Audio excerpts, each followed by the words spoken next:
que salva Thriller Bark de ser horrível? Qual o problema do vilão desse arco? Thriller Bark é um arco que é tenebroso em todos os sentidos, desde as figuras, monstros e zumbis assustadores até a condução da história. O que salva esse arco realmente são os pontos altos dele, que são excelentes, e a gente vai falar sobre isso mais pra frente. Thriller Bark é tipo uma noite do terror daqueles parques de diversões. No caso de São Paulo seria aquele parque Hop Hari, que durante muito tempo conseguiu manter sua semana do terror com a fama muito alta, todo mundo falava disso. Só que diferente do parque, a diversão é gigantesca em algumas partes de Thriller Bark e em outras dá muito sono. E o pior é que a diversão já começa gigantesca, e isso nos dá uma esperança que depois é assim, amassada. O arco já começa com os Chapéus de Palha encontrando o Brook, um personagem que por si só já é interessante por ser um esqueleto, mas que se torna mais interessante ainda por ser extremamente carismático. Só a risada dele, oh, e essa coisa dele falar, por exemplo, que o braço tá cansado, mas não tem como porque ele não tem braço, já que é um esqueleto, já mostra uma personalidade bem própria de maneira muito rápida. E é bom demais o momento em que o Luffy chama ele pra tripulação e ele já aceita, dizendo: opa, por mim tudo bem. Você quer entrar pra minha tripulação? Tá, por mim aceito. A gente fica tipo, quê? Peraí, nunca foi fácil desse jeito. Sempre eles têm que convencer a pessoa a entrar, ou a pessoa não pode entrar porque tem alguma questão pessoal, alguma frescura, sei lá. Vai ser fácil assim mesmo? E isso continua, com o Brook interagindo com o Luffy na mesa enquanto comem, e depois com ele, contando sua história e contando sobre sua Akuma no Mi, que ele morreu e reviveu como um esqueleto, e lógico, sobre o fato dele ter tido sua sombra roubada. O arco começa bem, mesmo. Tem um personagem como o Brook, que faz a gente querer ver o que ele vai falar, ou como vai agir em seguida, e além disso, aquelas curiosidades, né? A gente pensa, se ele é um esqueleto, ele come? Ele bebe? Essas coisas. E tem uma situação diferente, que é ele aceitando ser da tripulação mais rápido que o Usain Bolt ganhando medalha de ouro na Olimpíada. Com isso a gente pensa, mano, vai ser fácil assim mesmo? Será que os outros Chapéus de Palha vão aceitar isso? Porque esse cara é meio emocionado, né? Não, a gente vê. Tá tudo lindo e maravilhoso. Mas aí, eles chegam em Thriller Bark e o Brook vai embora e começa uma parte do problema. Nesse momento, o Oda faz uma escolha, que é uma boa escolha. Uma escolha que dá uma dinâmica interessante pro espectador, mas que pra mim, pessoalmente, eu, Lip, assistindo, não funcionou pra mim. Ele decide criar uma situação onde o Sop, Chopper e Nami se perdem do pessoal, e por isso entram primeiro em Thriller Bark, enquanto o resto da tripulação fica no navio. E aí, lógico, a gente conhece a personalidade desses três e imagina como eles vão agir em uma ilha assustadora cheia de zumbis e monstros. Eles vão sair correndo sempre, e talvez o Usopp tente contar uma mentirinha aqui e outra ali para conseguir fugir. E é o que acontece. E então eles percorrem todo o caminho, primeiro achando os Cerberus, depois a floresta, depois o cemitério com os zumbis, chegam na mansão, também são atacados por lá e por aí vai. E só depois é que o resto da tripulação dos Chapéus de Palha chega na entrada de Thriller Bark e percorre o mesmo caminho que os três tinham percorrido, só que claro, diferente deles, o resto da tripulação bota pra quebrar e arrebenta tipo todos os monstros e zumbis. Foi uma boa escolha, porque o Oda consegue criar dois tipos de comédia com dois tipos de atitude perante uma situação. Ele deixou os fujões irem primeiro, pra gente ter uma comédia deles se assustando e fugindo e se desesperando, e jogou o resto da tripulação depois, pra gente ter uma comédia deles batendo nos monstros que se acham os mais assustadores, como logo de cara acontece com os Cerberus, que o Luffy tenta domesticar ele. Eu vou adestrar esse bichão. E qual foi o problema disso, pra mim, Lip, pessoalmente? É que assim, o que eu acho mais engraçado de verdade em One Piece, primeiro, o Luffy. De longe é o personagem que mais me faz dar risada. E assim, em Thriller Bark, o Luffy tá no auge da sua comédia. O contexto é perfeito pra isso. Um monte de coisa estranha, perigosa, um monte de bicho estranho. E lógico, ele achando tudo maravilhoso, cutucando tudo, fazendo pergunta pros bichos. Já começa lá atrás, quando ele pergunta pro Brook se o Brook cagava. Perguntinha, você também caga, fi? Mano, também tem aquela cena icônica do zumbi saindo do chão, o Luffy olhando ele, indo até ele, empurrando ele pra voltar pra terra e dizendo: cansa não. Bom, cansa não. E outra coisa que me faz rir muito em One Piece são as interações entre o Zoro e o Sanji. E mano, quando o Zoro tem o espírito de luta dele lá quebrado pelos fantasmas, o Sanji vê e zoa disso depois, eu rachei o bico, mano. Ai, me desculpe por ter nascido.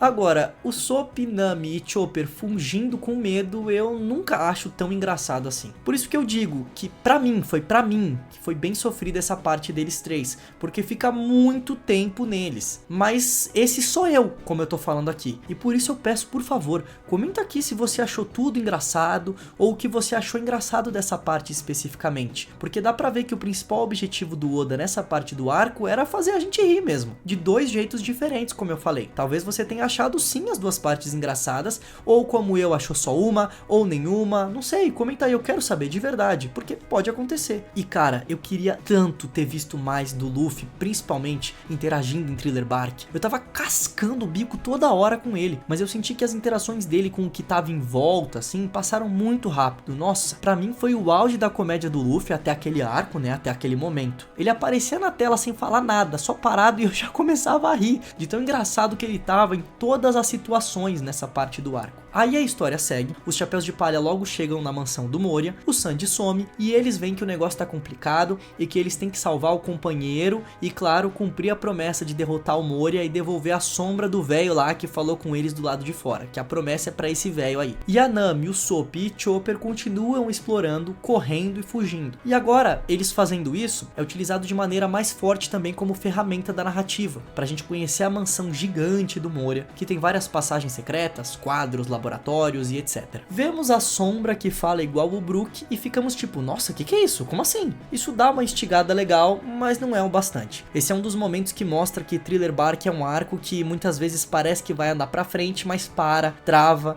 e principalmente fica andando de lado. Dá uma sensação de movimento, mas você tá andando de lado, então não tá indo pra frente. Outro momento que isso acontece é quando os generais zumbis do Moria acordam. Aí a gente pensa, nossa, agora vai animar, bora, vambora. Mas não, continua na mesma. Isso é muito cruel com o espectador, cara. O momento que eu mais lembro que isso aconteceu foi quando o Brook cai do céu, ajuda a Robin e o Frank a derrotarem a aranha zumbi e conta pra eles sobre o sal que é utilizado pra derrotar os zumbis, sobre sua sombra ter sido roubada e sobre sua promessa de reencontrar Laboon, a baleia companheira do Brook. Esse momento faz qualquer um acordar, porque é o personagem sendo desenvolvido, o personagem sendo aprofundado, revelando informações novas, e ainda é um personagem carismático como o Brook, então a gente quer ver. Mas aí depois volta pra mesma. Até que descobrimos que o Usopp é o único que consegue lutar contra a Perona, porque ele é pessimista por natureza. Mais uma vez, o Oda colocando, de maneira inteligente assim, vai, o Usopp numa batalha em que só ele pode vencer, uma coisa que só ele pode fazer, assim como ele tinha feito em Enies Lobby. E claro, contra uma inimiga que não é super forte, porque assim, ele consegue enfrentá-la de maneira plausível. Se ela fosse super forte, principalmente fisicamente, o Usopp ia tomar um pau. Dessa maneira, o Oda consegue trabalhar bem o personagem e dar destaque pra ele. E por conta dessa individualidade, né, desse momento aí do Usopp, a luta dele com a Perona é bem engraçada. Nessa luta eu me diverti. Consegue colocar bem o jeito Usopp de ser mesmo. Tipo quando do nada ele invoca o Sogeking pra ganhar confiança, ou usa um martelo de 10 toneladas, que na verdade é um balão. E depois desse acontecimento, dessa luta do Usopp contra a Perona, aí sim o arco começa a caminhar e a gente chega em um dos pontos super positivos desse arco, que ajuda ele a não ser tenebroso totalmente, mas pelo menos bom. A gente chega na luta do Zoro com o Ryuma, que tá com a sombra do Brook. Essa luta joga o arco pra cima em todos os sentidos. Primeiro porque só o fato do Zoro tá enfrentando outro espadachim forte já deixa a gente cheio de adrenalina. Segundo porque a luta é muito boa. A animação, o timing e principalmente a mudança de terreno. Eles saem de dentro da torre e vão pro teto dela, de tão assim fogoso que o negócio tá. A torre tem formato de triângulo, então um deles desliza pra cá, depois pra lá, e eles têm que ir se adaptando ao terreno e às circunstâncias pra lutarem da melhor maneira possível. Isso deixa a luta sensacional, tanto porque a gente fica querendo saber como eles vão fazer pra lutar ali, e também porque os ângulos dos desenhos ganham uma variedade muito interessante. Porque lógico, eles estão no teto, mano. E tem um fator nessa luta que é total, um fator Zoro, que inclusive também foi feito no live action de One Piece de uma maneira que eu adorei, que é pouco papinho. Zoro lutando com espada é concentração, foco e respiração.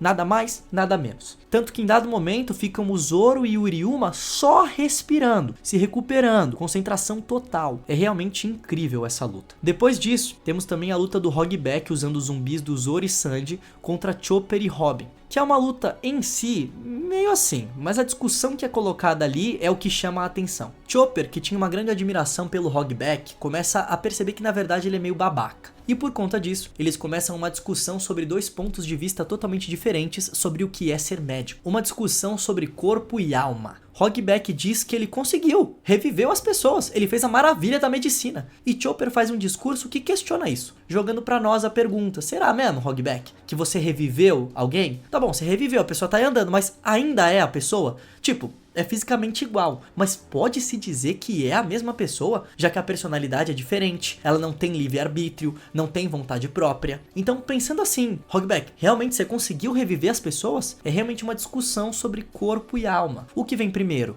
Ou será que é tudo junto? Como um afeta o outro? E por aí vai. Se você já assistiu Jujutsu Kaisen, eu tenho certeza que você conhece bem essa discussão e a profundidade dela. E então chegamos na luta dos chapéus de palha contra o Wars, o Luffy zumbi. Isso não chega a ser um ponto alto do arco, na minha opinião, mas também dá uma boa animada nas coisas. Isso porque é legal ver os chapéus de palha lutando juntos e em coordenação contra um inimigo, algo que não tinha acontecido antes. Sempre cada um pegava um vilão, o Luffy pegava o principal, o mais forte, e era isso. Até o Brook se junta a eles nessa batalha. Eles estão lá conseguindo controlar a situação, até que o Moria chega pra ajudar o Wars e o negócio ferra de vez. E agora, aproveitando, vamos falar do Moria, que pra mim é um dos problemas desse arco. Ele é um vilão que não conseguiu cumprir muito bem o seu papel. Muitas horas ele fica só sentado lá, meio esperando, não fazendo nada. Não tem um ato tenebroso tão interessante quanto os outros vilões, tipo o Arlong e o Crocodile, que tem um plano mais elaborado e que é mostrado de um jeito mais elaborado, que envolve toda uma população de uma região e país, todo um sofrimento gigantesco mesmo, principalmente porque afeta os personagens que a gente gosta, os principais da história, de maneira profunda. O Moria é meio irritante, e até aí tudo bem, mas ele não é irritante de uma maneira boa, a gente cansa dele. E o mais importante, ele não consegue acumular ódio como os outros vilões. Porque como eu já falei em outro vídeo, o grande lance dos vilões de One Piece é o acúmulo de ódio que a gente tem deles. As ações deles fazem a gente sentir mais raiva, mais raiva, mais raiva, raiva até o limite. E é aí que o Luffy chega e dá porrada neles e a gente sente uma grande satisfação. É terapêutico. Eu não tava sentindo raiva do Moria. Na verdade, pra ser sincero, eu não tava sentindo nada em relação a ele. A gente sabe que cada zumbi ali é sim uma pessoa que tá sofrendo sem a sua sombra, mas isso não é mostrado de um jeito eficaz. E quando é mostrado de maneira profunda como alguém foi impactado com isso, é com a Sindri, que odeia pratos, joga pratos lá na galera. E o que acontece é que a gente atribui a raiva e o ódio ao Hogback e não ao Moria, porque é ele que faz as coisas horríveis com ela. O Hogback manda ela lamber o chão e fala pra ela que ela só tem beleza e mais nada de bom. Eu senti mais raiva do Hogback do que do Moria, que era o vilão principal. Enfim, pra mim esses são os problemas do Moria que fazem ele não ser um vilão que cumpre bem sua função comparado aos anteriores. E nisso aqui eu não tô contando o Foxy como vilão não, viu? Que pelo amor de Deus, eu nem sei o que ele é, pra ser sincero. Continuando, o Luffy conhece a galera que mora na ilha que teve as sombras roubadas e eles mostram pro Luffy que ele pode ficar mais forte pegando as sombras das pessoas e colocando em si, que assim ele adquire a força e as habilidades dessas pessoas que tiveram suas sombras roubadas. Eu gosto do simbolismo disso, do tipo, a força de todas as vítimas contra o Moria, como se tivessem todos se unido dentro do Luffy pra lutar contra o Moria. E aí a luta dele com o Wars é um dos pontos altos do arco. Ele dá um sarrafo no Wars que, pelo amor, eu só senti falta dele usar mais a espada. Eu queria ver muito o Luffy espadachim, mas ele só usa pra assim, dar um golpe só, pra finalizar o Wars. E eu sei que tem muita gente que questiona esse jeito pelo qual ele derrota o Moria. E eu consigo entender, porque não é que o Luffy aguenta 3 sombras ali e tem só 3 novos poderes pra tentar enfrentar o Wars, o que ajudaria ele, mas não deixaria a luta tão fácil. Colocam logo 100 sombras. O cara fica extremamente apelão. Eu digo que é um dos pontos altos do arco porque eu gostei da porradaria mesmo, mas seria interessante ele ter tido um tanto mais de dificuldade nessa luta. Até contra o Moria depois, quando o Moria pega as 1000 sombras, tipo, não foi tão difícil. Mas eu acho que já tinha ficado tanto tempo na luta dos chapéus de palha com o Wars que o Oda só queria acabar logo mesmo. E como eu falei, o Moria começa a pegar as sombras de geral pra fazer que nem o Luffy, ficar super forte, mas são muitas sombras, ele mesmo não consegue controlar direito todo aquele poder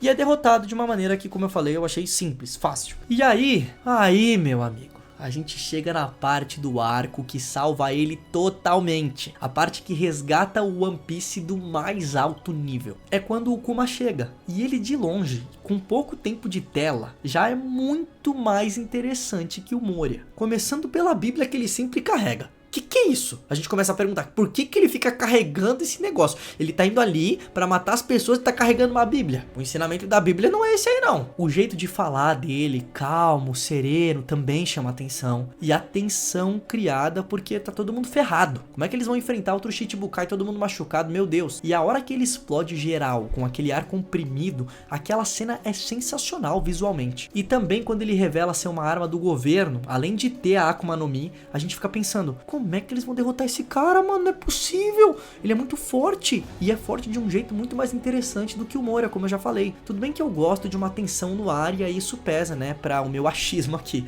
Mas do mesmo jeito. E aí vem a cena icônica do Zoro falando pra matar ele ao invés do Luffy. O Luffy vai se tornar o rei dos piratas! E aí o Sandy chega e oferece a sua vida também, mas o Zoro não deixa e o ataca fazendo ele desmaiar. E Zoro diz, eu diria que a minha cabeça não tem um valor considerável, mas se pensar que é do homem que se tornaria o maior espadachim do mundo, não é uma troca ruim pra você. Isso é, ele tá confirmando que realizaria seu sonho de se tornar o maior espadachim do mundo, mas que só não vai fazer isso porque tá se sacrificando pelo Luffy, por acreditar no Luffy e colocar o sonho de ser o rei dos piratas no mesmo patamar. Essa cena é tão impactante que eu fiz um vídeo onde eu falo mais só sobre ela, e como ela tá totalmente ligada à relação de Luffy e Zoro com a morte. Pra assistir é só clicar no link na descrição. E aí, como se não bastasse, Kuma diz que não irá tirar a vida de Luffy, mas que então Zoro deve literalmente aguentar as dores do Luffy. Assim, Kuma junta toda a dor do Luffy da batalha contra o Moria em uma bola e joga pro Zoro. E o Zoro nesse momento mostra uma das características que eu mais gosto nele. O cara faz o que tem que ser feito. No momento que o Kuma começa a falar pra ele aguentar a dor, o Zoro já começa a respirar fundo e se concentrar ao máximo pra enfrentar o que virá a seguir. Olha só o olhar dele nesse momento, pegando fogo, bicho. Zoro toma a dor de Luffy e chegamos ao icônico momento de Zoro de braços cruzados, parado firmemente, todo sangrando, dizendo que não aconteceu nada. Zoro é o personagem que mais brilha nesse arco pra mim. E em pouco tempo, ele não tem tanto tempo de tela assim se a gente for parar pra pensar, mas é um tempo de muita qualidade, muita. E claro, pra finalizar com chave de ouro, temos uma grande festa como o Oda adora. E é uma festa muito especial porque dessa vez temos um músico, o Brook. Também já tem vídeo no canal falando só sobre o Brook. O link vai estar na descrição. Brook se lembra do seu passado, se lembra de Labum e se sente feliz e com muita esperança sobre seu presente e futuro, principalmente porque se juntou à tripulação dos Chapéus de Palha. Sake de Binks tem uma sequência incrível que inclusive mescla em lindas cenas o presente e o passado do próprio Brook. E Brook chora. E ele não disse dessa vez, mas eu vou falar, hein? Como é que ele chora se ele nem tem olho pra chorar? É especial e tocante o choro do Brook. Depois de muito tempo, ele se sente vivo mais uma vez, feliz mais uma vez. Thriller Bark é um arco que é salvo pelo seu final, tipo o jogador de futebol que entra nos acréscimos e faz o gol da virada. É um arco que eu particularmente não assistiria de novo, mas que eu acho que todo fã de verdade de One Piece tem que assistir pelo menos uma vez na vida, porque senão eu arrisco dizer que vai se arrepender sim, porque apesar de tudo, dá pra dar umas belas risadas com Thriller Bark. Brook que o diga, yohoho! Valeu e até!